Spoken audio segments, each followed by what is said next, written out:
A continuación vamos a dar inicio a la lección número 5, el poder del nombre de Jesús, que hace parte del diplomado La autoridad espiritual delegada al creyente.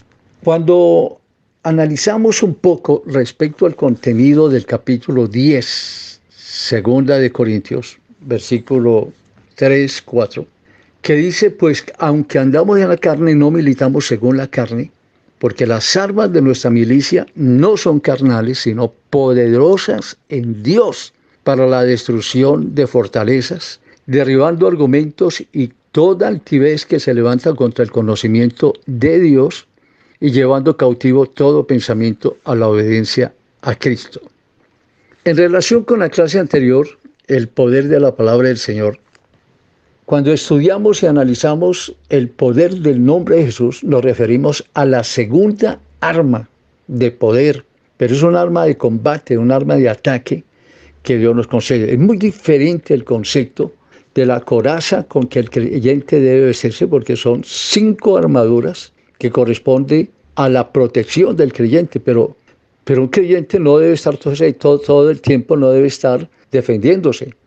Dios le da a cada creyente, y en términos generales a la iglesia, y como estamos estudiando el concepto de cada creyente en el manejo de las armas espirituales, hay que tener en cuenta que lo que Dios nos concede, lo que Dios nos da, no es solamente para que nos defendamos en un momento difícil. Como dice la Escritura, tendremos un día malo en el cual el enemigo de nuestras almas nos atacará. Él es un cazador que sigilosamente sigue la vida de cada creyente y busca el momento oportuno para atacarlo.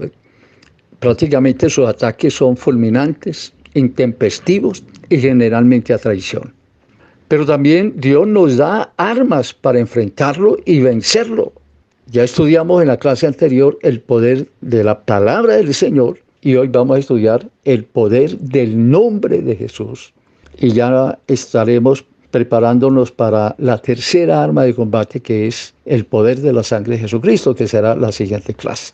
Pero debemos examinar un poquito, antes de entrar a examinar por qué es tan importante el nombre, y en ese caso el nombre de Jesús, para el pueblo judío. La hermenéutica es una ciencia que nos permite la interpretación de las Escrituras. Son aproximadamente unas 48 reglas, entre ellas las figuras literarias, que encontramos a la luz y a lo largo de todas las Escrituras. Pero hay algo que en esta ocasión vamos a revisar, es el contexto histórico, la importancia que tienen los nombres de las personas en la cultura judía. Creo que es importante que lo entendamos antes de entrar a analizar del por qué es tan importante o por qué es tan poderoso el nombre de Jesús para el pueblo judío. Iniciemos. Al iniciar la importancia, al examinar y al iniciar este material, tenemos que también conocer la importancia del nombre de Jesús. Y se hace importante también conocer el propósito y el significado histórico que los nombres tenían en la antigüedad, especialmente en el pueblo de Dios. En la cultura bíblica, lo que tiene que ver con todo su entorno y su contexto, los nombres de las personas eran impuestos con un sentido predeterminado que se ajustaba tanto a las circunstancias de su nacimiento como a los propósitos determinados por sus padres. Se utilizaban los nombres para mostrar el carácter, los antecedentes, la naturaleza y todo lo que tenía que ver con su nacimiento. El nombre era la proyección y extensión de su personalidad.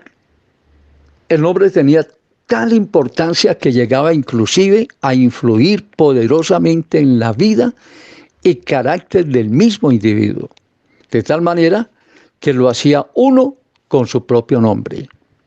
Era tan trascendente el nombre en las costumbres bíblicas que cualquier cambio en la vida de la persona automáticamente era necesario que se cambiara su nombre.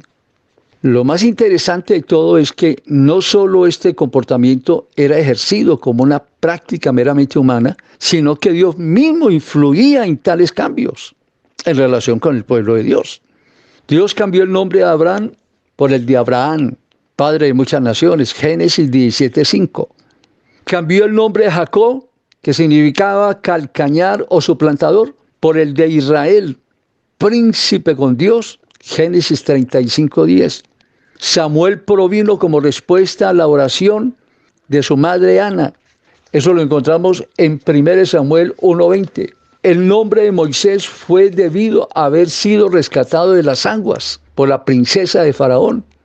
Y en el Nuevo Testamento Jesús cambió el nombre de Simón, oyendo, por el de Pedro, roca.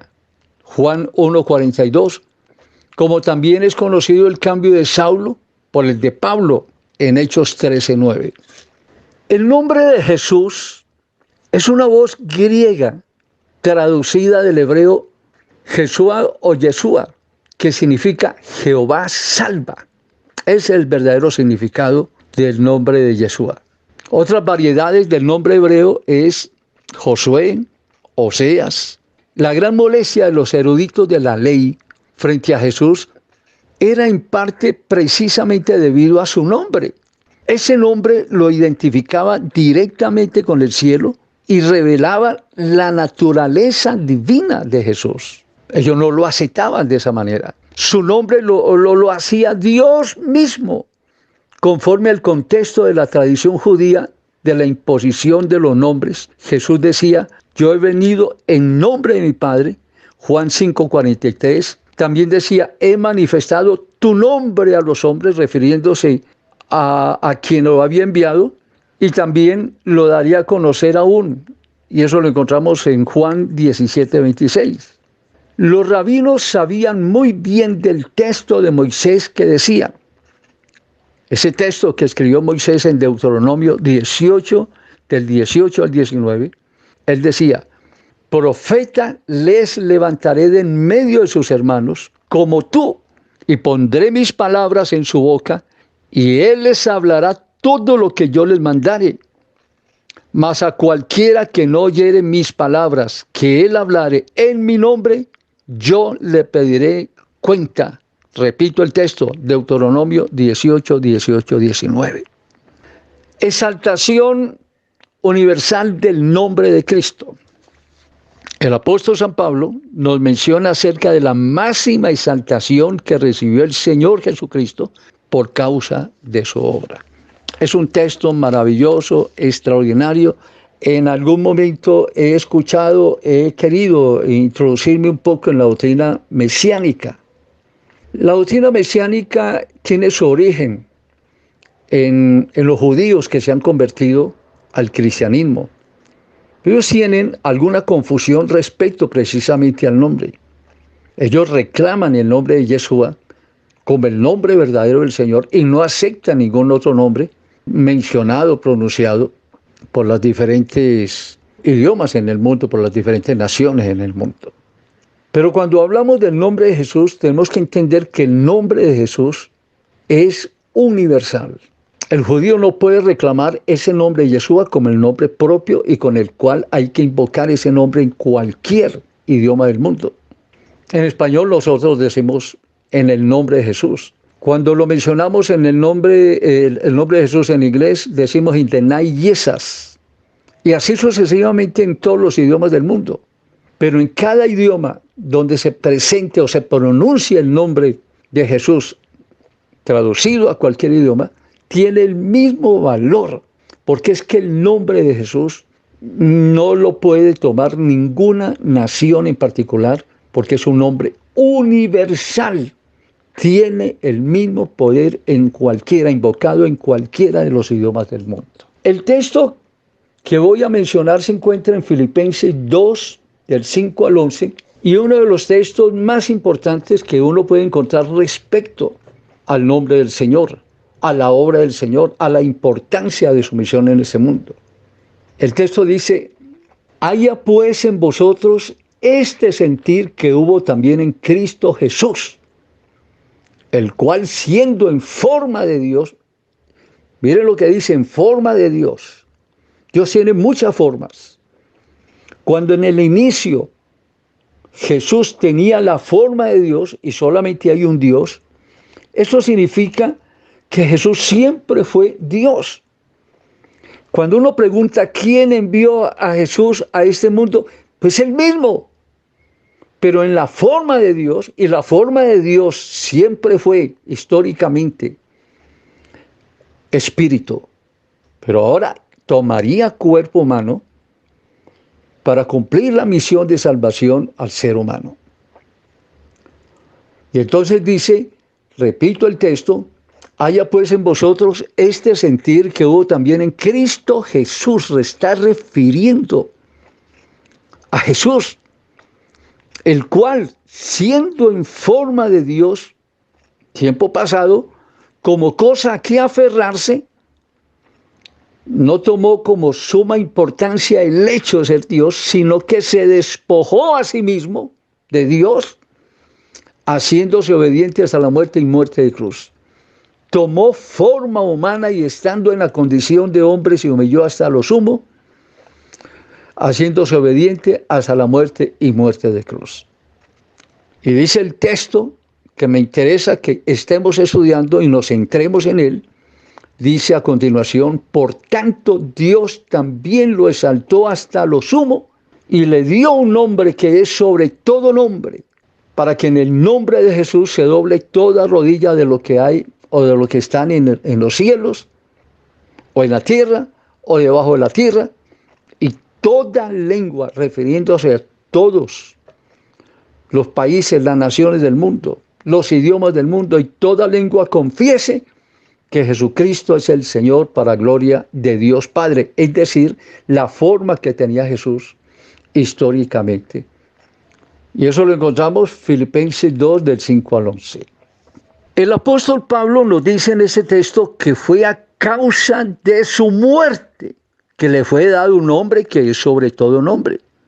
Y una autoridad que se le fue concedida y que incluía que todo lo que hubiera en los cielos, en la tierra y debajo de la tierra, debían doblar sus rodillas ante la autoridad recibida, el poder, el dominio, la potestad recibida en ese nombre. Jesús, refiriéndose a estas palabras después de resucitado, dijo a sus discípulos, un texto que ya hemos manejado, que lo sabemos de memoria, dijo a sus discípulos, toda potestad me es dada en el cielo y en la tierra. Mateo 28, 18. La autoridad de Cristo, su poder, su unción, su autoridad, su dominio, su potestad de ese nombre es entregada a la iglesia. Maravilloso lo que vamos a ver acá. El apóstol Pablo tenía muy en claro dos cosas. La exaltación de Cristo por causa de su muerte en la cruz, como también el hecho que Cristo la haya compartido con su iglesia. A este hecho Pablo le llama las riquezas de la gloria de su herencia de los santos. Esa es la herencia básica que recibimos inicialmente para el cumplimiento de nuestra misión aquí en esta tierra. Las riquezas de la gloria de su herencia, lo que Él nos ha dado como herencia por ser hijos. A los suyos vino y los suyos no le recibieron, pero los que le recibieron, a los que creen en su nombre, les dio potestad de ser hechos hijos de Dios. Y como hijos tenemos las riquezas de la gloria de su herencia de los santos. Y a esto llama y culmina Pablo respecto al texto, a esto lo llama la supereminente grandeza de su poder manifestada en nosotros. Efesios 1, 18 al 19. Para Pablo era supremamente importante que esta revelación pudiera ser comprendida, entendida claramente. Repito, hay que entenderlo. Tenía que ser claramente comprendida por los efesios. Y en la realidad todo creyente debe tener claro qué es lo que Dios le entregó en sus manos a cada creyente y a la iglesia en general. Alabanzas al nombre del Señor. Lo que le entregó como herencia. Saber eso determina su posición aquí en esta tierra. Determina su altura y determina la importancia de su presencia en el reino de Dios. Veamos un poquito, voy a tratar de explicar algo adicional. La Biblia dice que el Dios de este siglo, es decir, el Dios de la humanidad, presente, y estamos hablando de una actualidad que siempre ha existido, Satanás es el Dios de este siglo.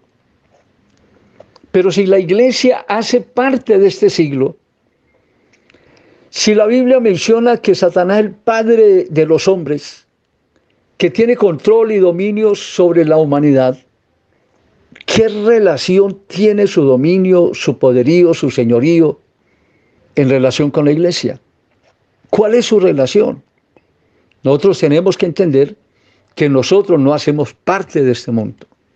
Nuestra ubicación es de peregrinos advenedizos que venimos a cumplir una misión en este mundo. En el momento que el Señor nos traslada del reino de Satanás a su reino de luz, cambiamos de posición, pero ya no es una posición dentro de este mundo. Nosotros vamos de paso y nuestra misión en este mundo es cumplir el mandamiento de la gran comisión, con todas las herramientas, con la coraza que Dios nos da, con 5 armaduras y con las armas poderosas para destrucción de fortalezas que nos da a través de la palabra del nombre de Jesús y la sangre de Jesucristo. Eso nos da una ubicación por encima de Satanás y por encima del reino. La Escritura es clara al decirnos que nuestra ubicación no es aquí en esta tierra. Nuestra posición está en lugares celestiales, sentado con Cristo Jesús. La iglesia está sentada con Cristo Jesús. Nuestra posición está por encima de Satanás. Por eso tenemos autoridad y dominio y el poder para echar fuera demonios cada vez que invocamos el nombre del Señor. Miren lo que decía Pablo. Examinemos el siguiente texto. No ceso de dar gracias por vosotros, decía Pablo. Y lo está hablando a los efesios. No ceso de dar gracias por vosotros, haciendo memoria de vosotros en mis oraciones para que el Dios de nuestro Señor Jesucristo, el Padre de gloria, como era Jesucristo antes, cuando tenía la forma de Padre, el Padre de gloria, os dé espíritu de sabiduría y de revelación en el conocimiento de Él, alumbrando los ojos de vuestro entendimiento, para que sepáis cuál es la esperanza a que Él os ha llamado y cuáles las riquezas de su gloria y de su herencia en los santos. Repite la palabra herencia. Y cuál la supereminente grandeza de su poder. Super es una palabra de muchísima altura. Eminente es una palabra que indica demasiada altura. Y las une para conformar un pleonasmo de poder cuando dice la supereminente grandeza y una tercera palabra que indica altura de su poder para con nosotros los que creemos. ¿Sabe qué significa ese poder? Ese es el poder que creó los cielos y la tierra.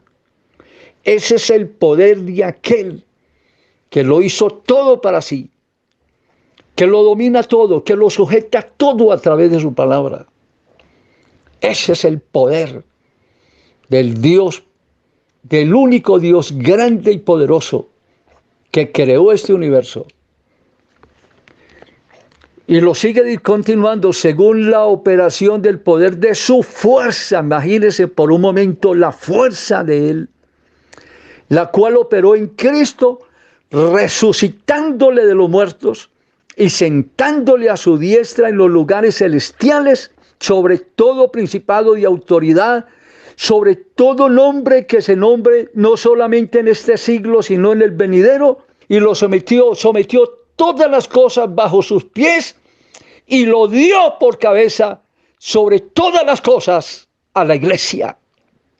Alabanzas al nombre del Señor, la cual es su cuerpo y la plenitud de aquel que todo lo llena en todo. Efesios 1, 16, 23, aprendas ese texto.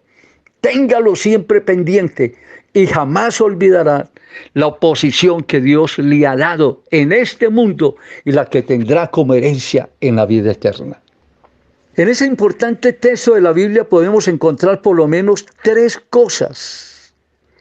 Primero, para Pablo la prioridad de sus oraciones era rogar a Dios porque le concediera a los creyentes de Éfeso espíritu de sabiduría y revelación en el conocimiento del Señor Jesús y alumbrara sus entendimientos para reconocer todo lo que Dios les había dado, como en efecto lo estamos estudiando a través de la exaltación de Cristo. Y en especial, ellos pudieran comprender las riquezas de la herencia a la que tenían derecho por ser hijos y además comprendieran la inmensidad de la grandeza del poder de Dios dado a la iglesia por herencia. Segundo, el hecho de ser herederos de Dios y coherederos con Cristo, según Romanos 8:17, nos da el derecho de acceder a la grandeza de la exaltación de Cristo. Así como nosotros hemos resucitado con Cristo, también nos hemos sentado juntamente con Él en lugares celestiales. Lo que estoy citando está escrito en la Biblia, Efesios 2:6, indicando que nuestra ubicación y posición en el reino de Dios está por encima del resto de los seres humanos y mucho más por encima de Satanás y su reino. Tercero, el hecho que Jesús esté sentado a causa de su exaltación. Exaltación significa ser elevado. Esa exaltación lo subió a lo máximo en lugares celestiales. Esa exaltación le da el poder y la autoridad sobre todo principado y autoridad y poder y señorío, sobre todo nombre que se nombra no solo en este siglo, sino en el venidero. El hecho de ser coherederos con Cristo y estar sentados con Él en lugares celestiales, nos entrega a la iglesia este mismo poder y autoridad sobre todo principado y autoridad y poder y señorío y sobre todo nombre que se nombra no solo en este siglo, sino también en el venidero. Ahí está también en Efesios 1:21. Algunos puntos adicionales. Cuarto, la expresión y sometió todas las cosas bajo sus pies y las dio por cabeza sobre todas las cosas a la iglesia, reafirma la participación de la iglesia en la exaltación de Cristo. Si Cristo fue exaltado y recibimos de parte de Cristo esa herencia, nos indica que también nosotros hemos sido exaltados y colocados en lugares celestiales con Cristo el Señor. Y eso implica también tener la autoridad sobre todo el mundo de la oscuridad, el reino del mal y el gobierno de Satanás.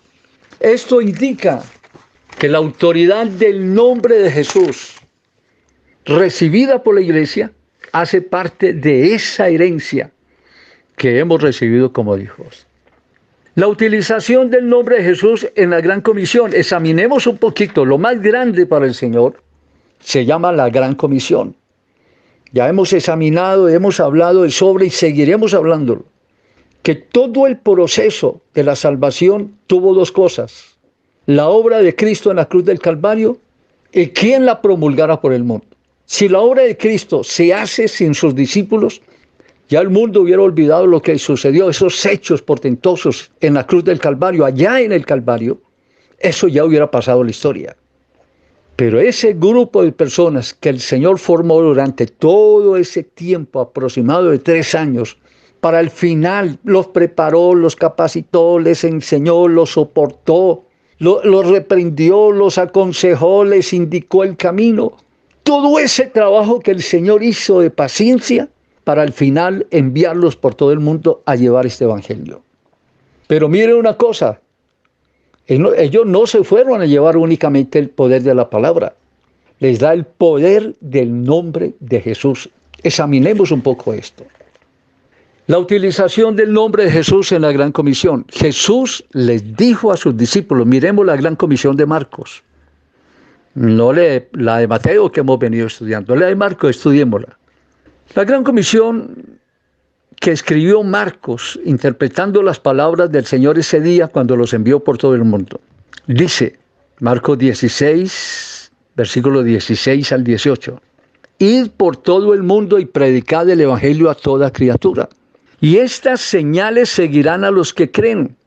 En mi nombre echarán fuera demonios. Algunos interpretan mal el texto.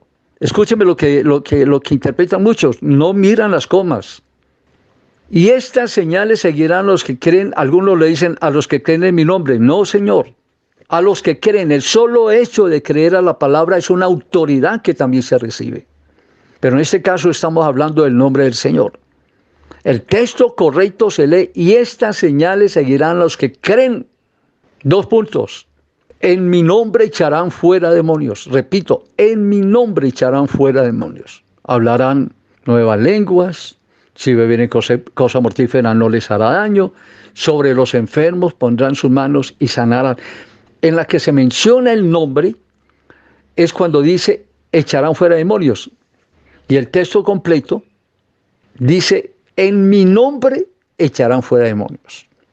En la comisión de los 70 los discípulos echaron fuera demonios y sanaron a los enfermos mediante la palabra dada por el Señor. Solo le bastó decirlo, que lo hicieran, y lo hicieron. Cuando fueron enviados a predicar a las aldeas, en aquella ocasión el Señor les dice, sanad a los enfermos que en ellos haya, en las casas. Decirles, se ha acercado a vosotros el reino de Dios. Claro, el Señor vino a recuperar lo perdido por el primer hombre Adán y a establecer su reino aquí en la tierra. Cuando regresaron los discípulos, después de cumplir la comisión, los discípulos dijeron algo supremamente importante. Señor, ellos venían fascinados. Lo que más los fascinó a ellos era el hecho que aún los demonios se nos sujetan en tu nombre. Leadlo textualmente. Lucas 10, 17. Señor, aún los demonios se nos sujetan en tu nombre. No dice, se nos sujetan en nuestros nombres. Aún los demonios se nos sujetan en tu nombre. El Señor les había dado una potestad que al invocar ese nombre tuvieran la misma autoridad que tenía Jesús cuando Él echaba los demonios utilizando su nombre. Jesús aún no había sido exaltado, ni se había dado un nombre que es sobre todo nombre, ni siquiera habían recibido el Espíritu Santo. Entonces, ¿cómo fue posible que predicaran el mensaje del Señor, echaran fuera demonios y sanaran enfermos? Si todavía Jesús no había sido exaltado, simplemente lo hicieron con la autoridad de la palabra que el Señor les había dado ese día. El poder del nombre vendría después. En la gran comisión dada después de la resurrección, la iglesia ya había recibido la autoridad que le confería ser coherederos con Cristo, estar sentados en lugares celestiales y la utilización del poder del nombre de Jesús recibido como investidura, como colocación dentro de él, como vestido. Por tal motivo, ya la iglesia tenía la autoridad para invocar el nombre de Cristo para el cumplimiento de la misión de predicar el evangelio por todo el mundo. Examinemos un poquito la utilización del nombre de Jesús en el Nuevo Testamento. Miremos un poco. Miren, la utilización del nombre de Jesús en el Nuevo Testamento es prueba contundente de su importancia, la importancia del nombre y su utilización por parte de la iglesia, y especialmente en la iglesia de aquellos días. El apóstol San Pablo nos muestra la trascendencia de la utilización del nombre de Jesús en la fundación de la iglesia a partir del Pentecostés. Leamos algunos textos. Edificado sobre el fundamento de apóstoles y profetas, siendo la principal piedra del ángulo Jesucristo mismo, Efesios 2:20. Luego otro texto. Este Jesús es la piedra reprobada por vosotros los edificadores, la cual ha venido a ser cabeza del ángulo, y en ningún otro hay salvación, porque no hay otro nombre bajo el cielo dado a los hombres en que podamos ser salvos. Hechos 4, del 11 al 12. Otro texto adicional. Y todo lo que hacéis, sea de palabra o de hecho, hacedlo todo en el nombre del Señor Jesús. Colosenses 3:17. Estos textos demarcan y establecen el fundamento de la línea de acción de la Iglesia en relación con el nombre del Señor Jesús. El libro de los Hechos de los Apóstoles confirma la utilización del nombre de Jesús en todas y cada una de las actividades y prácticas cristianas. Examinémoslo. La utilizaron en la fe en su nombre, dice el texto, y por la fe en su nombre a este que vosotros veis y conocéis, le ha confirmado su nombre. Hechos 3:16. En las sanidades, señales y milagros, el texto dice, mientras extiendes tu mano para que se hagan sanidades, señales y milagros, mediante el nombre de tu santo Hijo Jesús. Hechos 4:30. En el bautismo en su nombre, examinemos el texto. Pero cuando creyeron a Felipe, que anunciaban el evangelio del reino de Dios y el nombre de Jesucristo, se bautizaban hombres y mujeres. Hechos 8:12. Otro texto adicional. Y mandó a bautizarles en el nombre del Señor Jesús. Hechos 10:48. Otro texto. Y cuando oyeron esto, fueron bautizados en el nombre del Señor Jesús. Hechos 19:5. Otro texto. Ahora pues, ¿por qué te detienes? Levántate y bautiza y lava tus pecados invocando su nombre. Hechos 22:16. También se invocó por el padecimiento por su nombre. El texto dice, porque yo le mostraré cuánto es necesario por padecer por mi nombre. Hechos 9:6. Otro texto adicional. Y ellos salieron de la presencia del concilio cuando fueron azotados, del concilio gozosos de haber sido afligidos, azotados, escarnecidos y haber sido dignos de padecer afrenta por causa de su nombre. Hechos 5:41. Otro texto adicional, porque yo estoy dispuesto no solo a ser atado, más aún a morir en Jerusalén por el nombre del Señor Jesús. Hechos 21:13. También fue invocado en el perdón de pecados.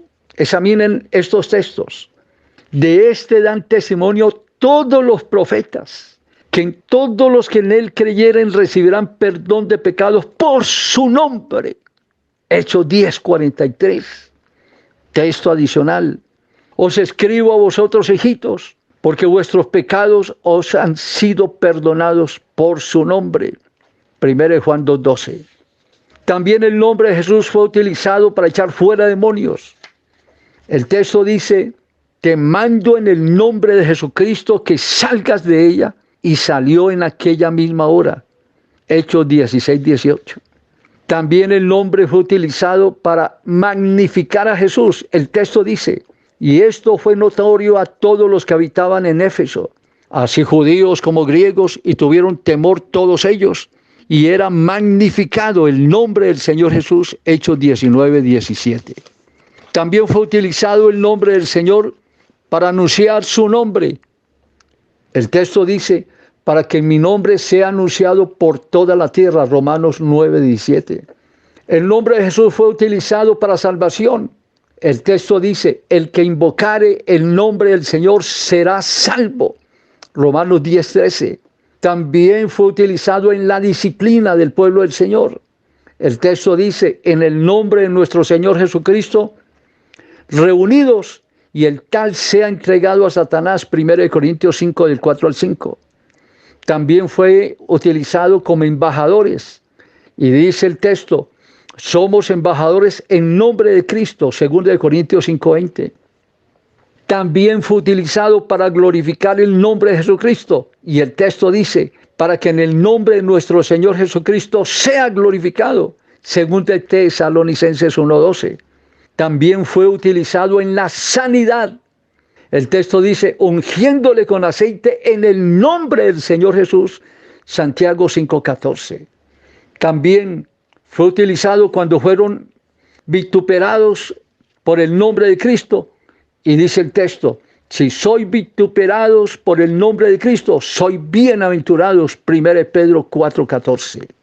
Finalmente quiero mencionar algo sublime, maravilloso, el mayor ejemplo de sacrificio que yo vea en las Escrituras por causa de hombres que predicaron en el nombre de Cristo. Miremos un poco la defensa hecha por Pedro ante el concilio. Este es uno de los episodios para mí más trascendentales en la historia de la Iglesia de los primeros siglos. Lo que sucedió ante la curación de un cojo de nacimiento en Jerusalén había desencadenado una furiosa oposición en contra de ese nombre con el cual ese hombre fue sanado. Este hecho fue importante porque marcó el comportamiento sucesivo de los primeros cristianos. El momento era difícil, era determinante. La muerte de Cristo apenas había pasado, habían pasado algunos días, muy pocas semanas. El miedo y el temor a causa de la persecución en Jerusalén pudieron haber hecho que ellos sintieran miedo, haberlos convertido en presa fácil de los primeros cristianos, de sus victimarios. Sin embargo, la actitud osada y valiente de Pedro frente al concilio dio una muestra de lo que sucesivamente sería la actitud dispuesta y decidida de la Iglesia frente a la persecución. La defensa hecha por Pedro no fue por sí mismo, no se defendió él, lo hizo por el nombre de su maestro. Es una defensa expuesta por el Espíritu Santo, porque no pudo haber sido Pedro el que hablara esas palabras. Era el Espíritu Santo que estaba en él. Es una defensa expuesta por el Espíritu Santo ante los principales sacerdotes. El poder de la declaración de Pedro debía adicionalmente opacar los ánimos e intereses humanos de los jueces, gobernantes, ancianos. Revisemos este acontecimiento según la narración de Marcos, el escritor del libro de los Hechos de los Apóstoles. Dice el texto: y el sumo sacerdote Anás y Caifás y Juan y Alejandro y todos los que eran de la familia de los sumos sacerdotes, y poniéndoles en medio, les preguntaron: ¿con qué potestad, imagínense, con qué potestad o en qué nombre habéis hecho esto vosotros? Refiriéndose al cojo de nacimiento.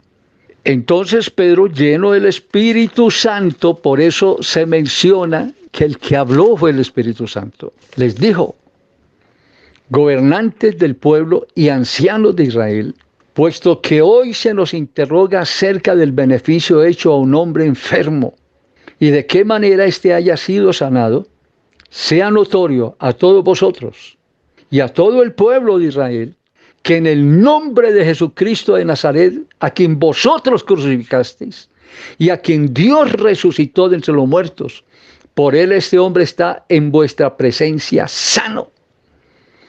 Lo habían llevado al cojo, ya caminando, ante el concilio.